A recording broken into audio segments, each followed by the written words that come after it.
अरे भैया, लोगों के पूरे पूरे घर चले गए हैं रोड चौड़ीकरण होने में। इसी वजह से यहाँ की पब्लिक बहुत ही परेशान है। किसी को जैसे गरीब लोग हैं उनको ठीक से जैसे लेबरी करने वाले हैं तो उनको इस टाइम कोई पूछता नहीं है। एकदम परेशान हो गई है जनता यहाँ की। इसी वजह बस यही कारण है। हाँ, बीजेपी यहाँ पे हारी है। कैंडिडेट सही नहीं था यहाँ का ना, जो भी यहाँ तोड़ाई फोड़ाई हुई, कोई हाल चाल ही नहीं लेने आया कि क्यों आपका मकान टूट रहा है, क्या मुआवजा मिलेगा, कुछ होगा या नहीं होगा। इसीलिए यहाँ से भाजपा हार गई।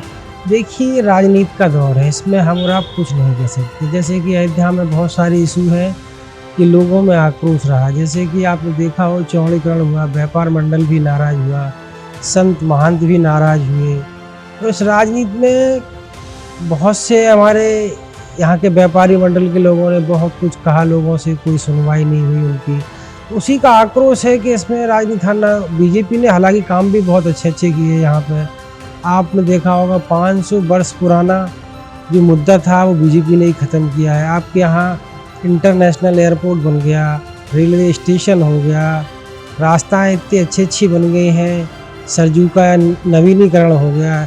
ये पता नहीं राजनीति में कौन किसका दोस्त है, कौन किसका दुश्मन है, इसके लिए कुछ कहा नहीं जा सकता है। देखिए, बड़ा दुख हुआ। बीजेपी को हारना नहीं चाहिए, क्योंकि अभी राम मंदिर का निर्माण और इतना बढ़िया अयोध्या का सौंदर्यीकरण, मैं समझता हूँ ये बहुत गलत हुआ। शायद भगवान राम की यही इच्छा थी। क्या वजह थी?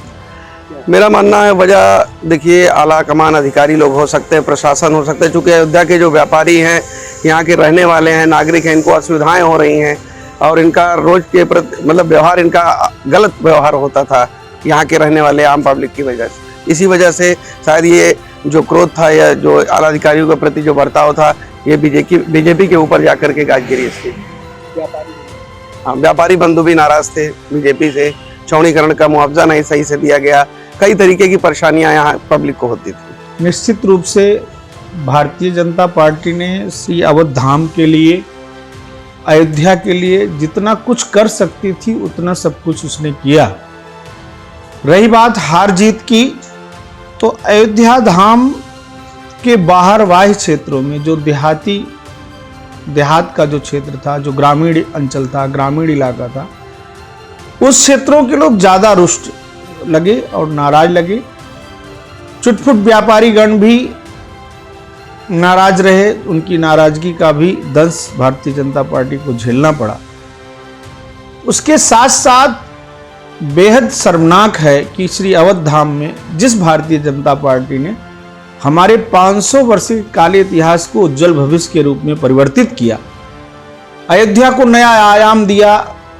आदरणीय मुख्यमंत्री योगी आदित्यनाथ जी ने राम की पैड़ी पर भव्य दीपोत्सव के माध्यम से अयोध्या की सड़कों को बढ़िया सुंदर बना करके यहाँ के व्यापारियों को एक सुंदर रोजगार दिया। सारे व्यापारी नाराज थे, इस बात का कष्ट सबके मन में था, लेकिन उसके साथ साथ जो व्यापारियों को व्यापार की अच्छी दिशा भारतीय जनता पार्टी के नाते मिली, उसको व्यापारी गण भूल गए। ऐसा नहीं होना चाहिए और ये बहुत दुखद है कि अवध धाम में, अयोध्या में हमारे रामलला का जिन्होंने भव्य दिव्य मंदिर निर्माण कराया, ऐसे में उनको पराजित होना पड़ा। ये हम सब के लिए, हिंदू जनमानस के लिए शर्मनाक है, हम लोगों के लिए चिंता का विषय है। चिंतन किया जाएगा। लेकिन सरकार भारतीय जनता पार्टी की बन रही है। 4 प्रदेशों में मूल रूप से भारतीय जनता पार्टी की सरकार बनी। पुनः सभी लोगों से निवेदन है कि आगे से इस पर ध्यान दें। अयोध्या के लोगों ने तो यहाँ पर भाजपा को जिताया। अयोध्या विधानसभा से भाजपा जीती है और अन्य विधानसभाओं में भाजपा को हार मिली है। अब उसके बहुत से कारण होते हैं, उतार चढ़ाव जीवन का क्रम है, हार और जीत भी जीवन का क्रम है। अगर आज हारे हैं तो कल जीतेंगे। तो यहाँ की जनता ने भाजपा को वोट दिया, अयोध्या विधानसभा में भाजपा जीती। अन्य जगह क्या कारण रहे, अब उसको तो जो भाजपा का संगठन है वो देखे, प्रदेश संगठन से विचार करे कि संगठन की कमी रही या जो जनप्रतिनिधि विधायक थे उनसे जनता नाराज रही, उसका रिएक्शन हुआ। बहुत कारण होते हैं हार जीत के, जिससे कि जाति समीकरण के ऊपर चुनाव होता है, उसको नजरअंदाज किया भाजपा ने और कुछ मुझे लगता है ज़्यादा आत्मविश्वास भाजपा में हो गया, वो भी एक हार का कारण बन सकता है। जितनी ईमानदारी से कार्यकर्ता लगता था पहले, इस चुनाव में मुझे वो लगता नहीं दिखाई पड़ा। तो गर्मी का मौसम भी इसका वो रहा, क्योंकि भाजपा का कार्यकर्ता वोटर जो है वो मध्यम वर्गीय है और उसने गर्मी के कारण कुछ मतदान भी कम हुआ। विकास हुआ, लेकिन जब मतदान नहीं हो गए, मतदान का प्रतिशत कम हुआ, तो उससे क्या मतलब है विकास।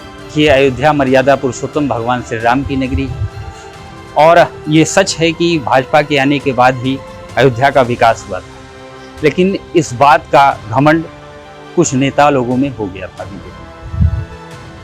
अयोध्या नगरी है मर्यादा पुरुषोत्तम भगवान राम की, अखंड कोटि ब्रह्मांड नायक राजा राम कहा जाता है। उनके आगे रावण जैसे प्रकांड पंडित का घमंड नहीं चला तो बीजेपी का घमंड क्या चलेगा। उनको ये घमंड था कि वो राम को लाएं, जबकि राम इस संसार के रचयिता हैं। इस संसार के रचयिता को लाने का साहस और दुस्साहस कोई कर नहीं सकता, ये घमंड उनको ले डूबा।